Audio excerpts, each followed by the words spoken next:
Hello, thank you for joining me here at the channel today. So I hope you all had a beautiful Easter if you celebrate Easter, and a wonderful weekend.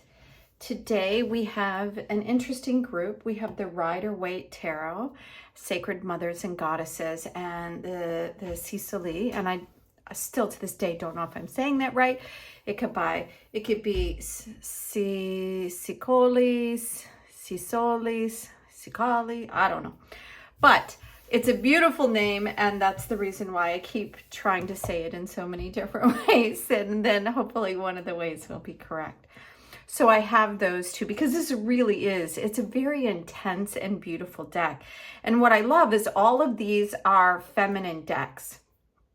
And even, doing a little research here, the Rider-Waite Tarot, if you look at the box itself, it says the original and only authorized edition of the famous 78 card tarot deck designed by Pamela Coleman Smith under the direction of Arthur Waite. So he got credit and she didn't. So anyway, her name is mentioned there, but basically she created the whole deck. So very interesting. So let's dive in. Take a nice deep breath. And what is it that we need to know on this day? What is it that's going on in your world? I did tap in before I opened up the card decks. It was a really unique image that came across my mind. It was almost like a blank sheet of paper, no lines, just blank white paper or white sand or something. And so I was, kind of thinking like, what is this? And I don't know if it's the beginning. That's kind of what it feels like. It's like from here, we can create anything. It's like it's a blank sheet of paper. So where do we want to go? Let's find out. Let's start here with the Sacred Mothers. Now, I haven't had this out in a while, so I'm going to ask for some light and air through here to give us the best possible guidance. What Sacred Mother or Goddess would like to give us information as we go into this week? All right, so let's see here. What Sacred Mother would like to, I'm kind of feeling like it's that one. Oh, this is beautiful. Card number 16, 1 and 6 reduced to 7.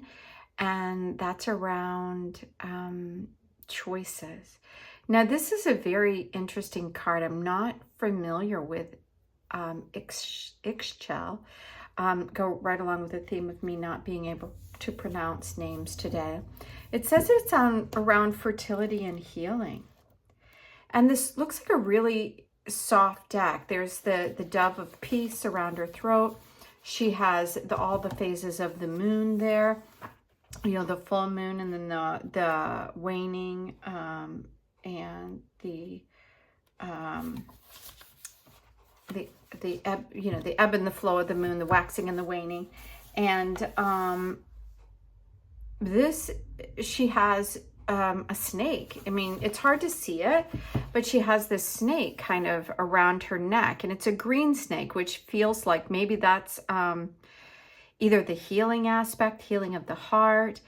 And there's a real gentle softness. Now, these look like feathers, perhaps around her neck. So let's dive into the guidebook and see if we can find out some more information about what the message is here. It says, connect with your feminine energy to develop your intuitive power for healing. Be open to the divine and sacred gifts of energy and natural healing. The laying on of hands, Reiki, energy medicine, chakra cleansing, whatever you feel drawn to is really what it's asking you to fall into. I mean, it's what I do is healing through the tuning forks, but I also work with Reiki.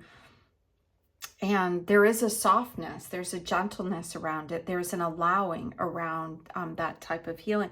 And that may be what it is that, it's, the moon phases, to me, are saying that this was kind of like what I was seeing, this pure white energy.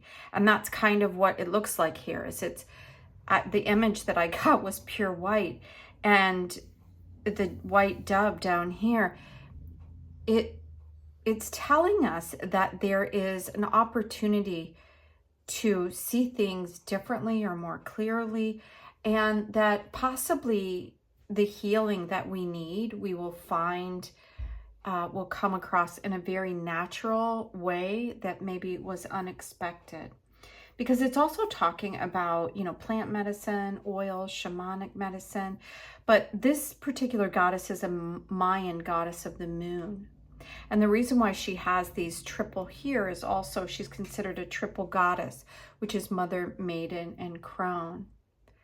Her name comes from the Mayan word Ix, which means goddess of the feminine, and Chel, which means light. Oh, that's very interesting, because like I said, like I was seeing just kind of like a blank sheet of paper, and like or really white sands. Everything looked very pure and clean.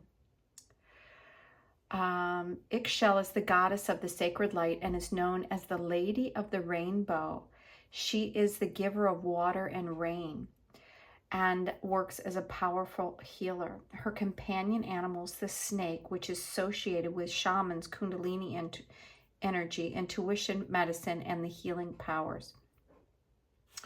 So this is, it says Mayans placed her image under a birthing bed. So I think that, you know, as we're moving into this new stage, and I was seeing this blank white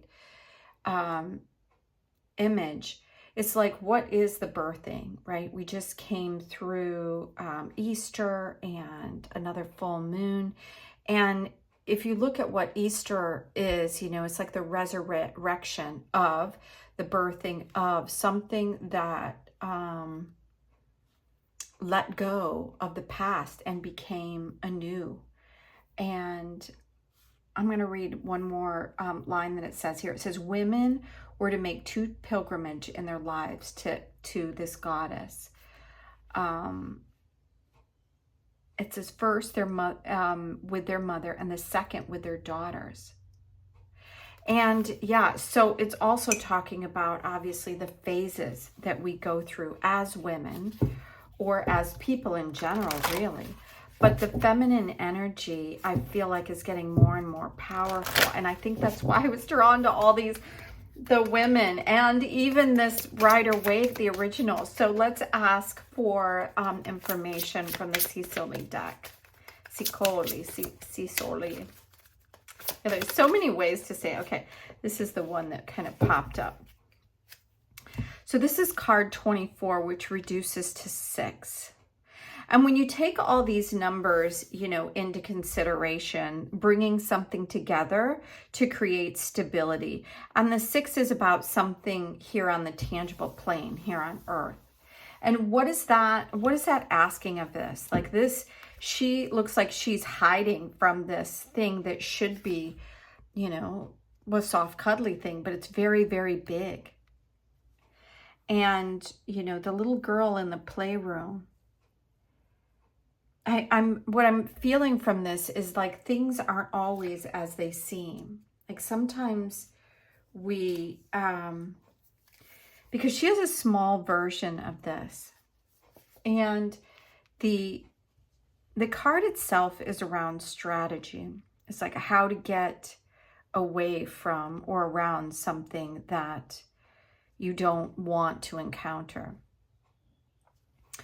And I'm hearing just from this is like, we don't need to. We really just, we don't need to be in, you know, any place that doesn't make sense to us. But if we do encounter something, it's asking us to take a step back and not to panic, and to sit within yourself to find out the way to proceed, how to move forward in life. So as this energy here of fertility and healing. I feel like maybe there's something from the past where as a child you were in a circumstance where it seemed like something, you were expecting something and it became something else, almost too big to handle. But I feel like now we can handle it. Whatever it is, it's like putting light on it, and it almost like doesn't matter. That's kind of what I'm hearing. Let's see what the card says if I go into the guidebook. It says, it looks bad, but don't panic. Keep your wits about you to assess any situation. What tools or weapons do you have at your disposal? And it's asking us to have a game plan. And so I think that that's telling us like there's something on the horizon. Like I'm getting this beautiful soft energy here. And then you get this where it's like, okay, well, you know, be aware. There's something that is, that's what I'm hearing. Something's being asked of us and we need a plan. So let's get some more detailed information from the tarot cards. Okay. So this card is looking at the past. The Nine of Wands is around taking a look at where you've been. You know, this is a very war-torn image of somebody that has really just kind of had a lot of stress perhaps, or has had to work very, very hard for what they have in their world. And this is saying that that's over, or that's coming to an end. And let's see what other cards that we have around it. And, you know, he's really just being aware of where he's been. That's really what this card is all about, is as you move, I feel like this one as well. Yeah. As we look at this going from the 9 to the 10, and I felt drawn to put it over here on this side for some reason. So you're looking at the past, you're realizing that you've done all this work and you're tired and you're just ready to move forward. And that's what this card is. This is kind of like the don't give up card, that there is this cycle that's going through. Things are cleaning out of, I feel like our system in general, all of the systems that we have been working with through our entire life as children into motherhood, everything that we have been exposed to.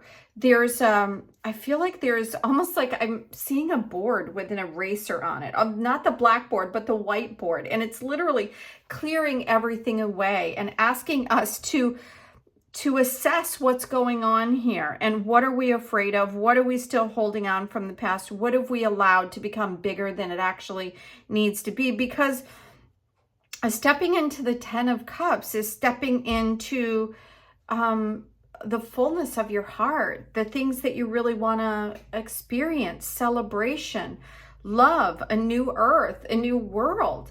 So this feels very encouraging to me as we're coming into this new day. Let's see if there are any more cards. Is there anything else? I feel like we could stop there. Like we are just being asked to know that there is this cycle that's going through, and this is exactly what we were meant to do, is kind of clean the slate and reassess. And we're at the end of all of this hard work and this drama and this working and toiling over everything.